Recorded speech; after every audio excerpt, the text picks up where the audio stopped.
and welcome to Germany.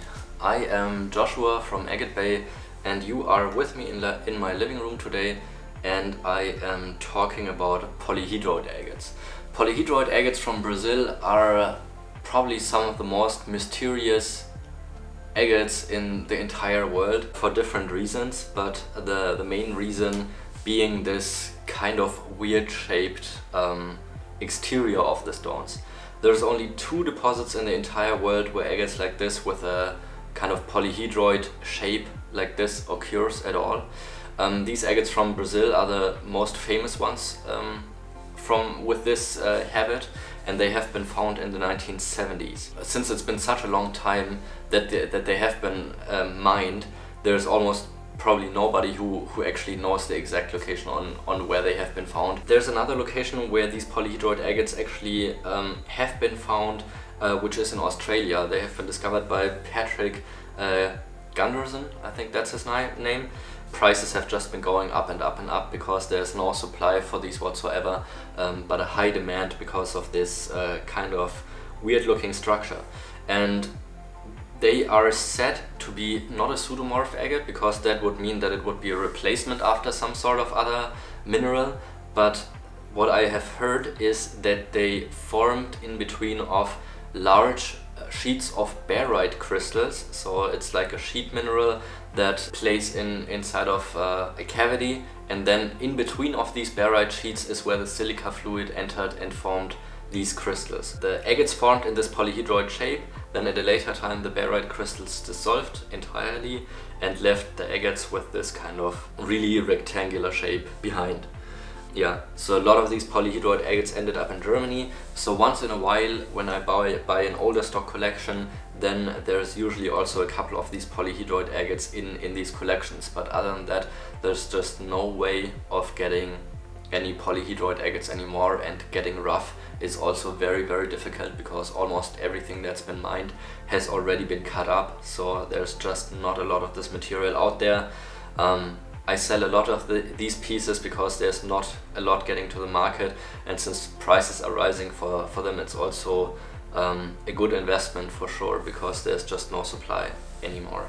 A lot of these agates are actually also just filled with quartz, so having a fully through banded specimen like this one, for example, is actually pretty rare. The colors in these are pretty dark, so I would compare it a little bit to condor agates. They do need a lot of light to actually bring out the beautiful colors, but the predominant colors you will often find in these agates is a combination, like in this piece, with the blue, the black and the yellow. These are good sized pieces, so I would say average size is probably around 3 to 4 inches from this location. There's of course also smaller ones that have been found, but also pieces up to, I think the biggest one I've seen was probably just around 20 inches in size, so pieces can get up to that size. Sometimes you will also find pieces that are kind of attached to each other, and just with a tiny little bit of the barite sheets that was in between, and they've been kind of baked together, because sometimes the barite may have been silicified, or they've just been staying so close that the silica fluid was able to kind of bake them together, and then you will find multi-chamber pieces that can have entirely different chambers next to each other like this. I have heard about stories before where people just used to glue them together at edges where they seemed like they could have been fitted together. But yeah, that's just stories I heard. In comparison here, I have a Mexican Laguna agate with the regular kind of rough shape like you will find it in agates. So this is like a classic agate nodule from Mexico. So you can see it has a much more round exterior compared to this full piece. Also, a lot of these have been cut up into slices in earlier times. So from decades ago you will only find a lot of these slices, so having these with a full husk is also relatively rare, also because these actually look pretty nice.